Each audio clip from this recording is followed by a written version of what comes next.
And I was born with numerous congenital abnormalities that have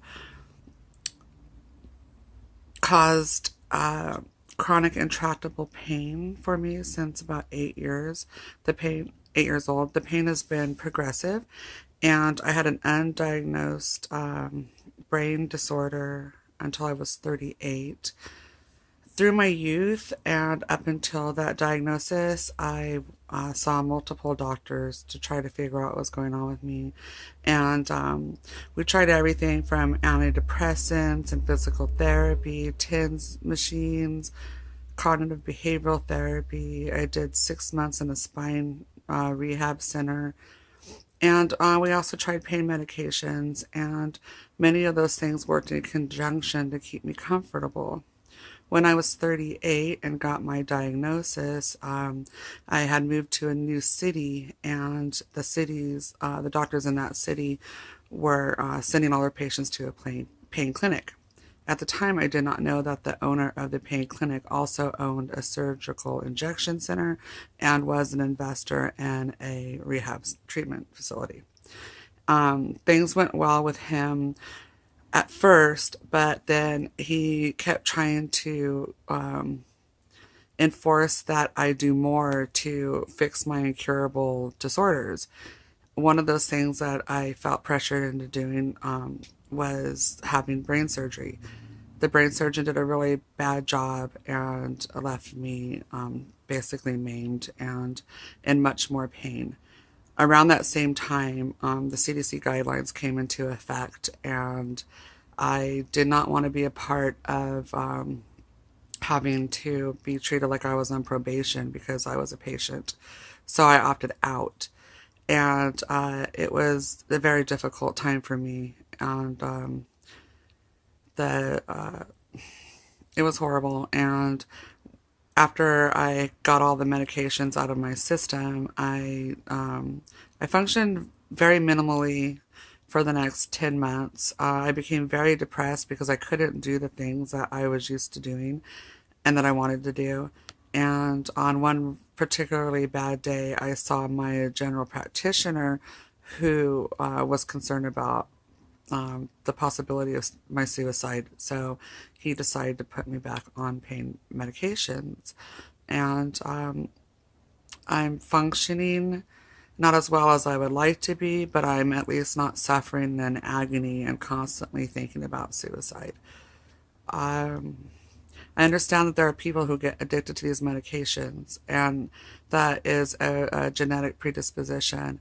And while I feel sorry for them and their plight, it has nothing to do with me or my pain or the fact that I was born with conditions that I have no control over. So I think that uh, we're putting everybody under the same umbrella when we should be looking at each individual person's case. And also, government interference between my doctor and myself is inappropriate. Had he or I done something um, untoward or illegal or um, even with outside of the practice, the scope of normal practice, I can see, or unlawful, I can see why somebody would get involved and try to mitigate that, but that never happened. I also have never overdosed, and that's a concern for many people. A concern that many people are citing is these overdose deaths, but they're really if you look at the numbers, it's really the illicit drugs, the street drugs, that are causing all of these overdoses.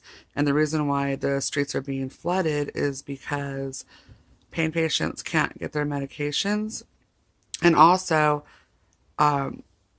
people who are addicted can no longer get the pain pills that the pill mills were generating.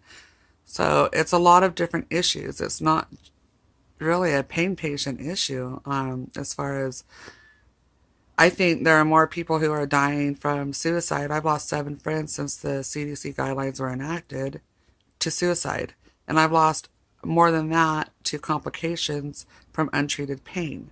So, different situations, and It needs to be treated as such.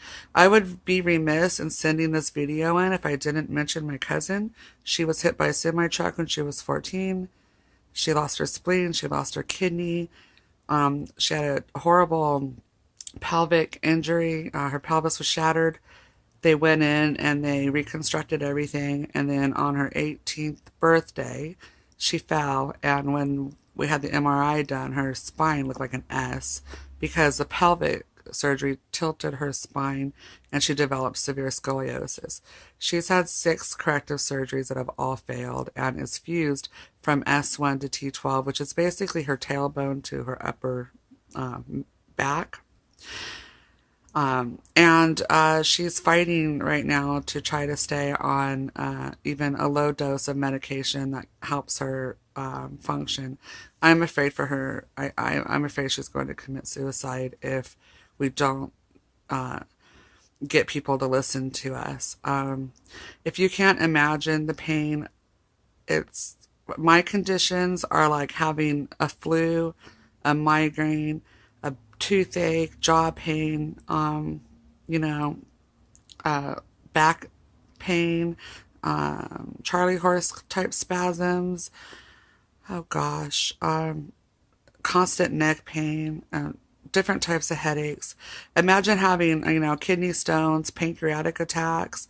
Imagine having all of those things chronically. They don't all flare up at the same time, but every single day there's something there that's unbearable. And then when 2 or 3 of those things do decide to flare up at the same time, it's almost too much to bear. So I'm sorry that this video's gone a little bit longer than requested. I hope that the people at CORE who are putting this project together find this useful. I hope the people watching find it useful. We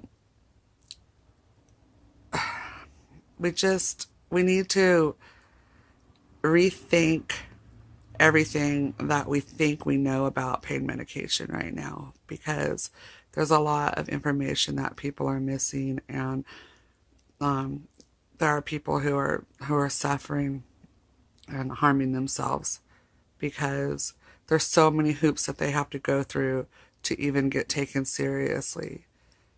And then even then they're subjected to pill counts and urine tests and drug testing and all of these things that people should only have to do if there's been a problem. And people are being cut off their medications abruptly. And I have detoxed myself when I left pain management, and it was very, very tough. I don't think I would have been able to do it if I had had a craving or an addiction to it. And so my heart goes out to everybody who is struggling, but there's got to be a better way that we could be handling this, and we must work together to save lives because too many people are suffering and dying, and this is America, and it just shouldn't be that way. Well, that's my pain story, and I hope it helps. Thanks.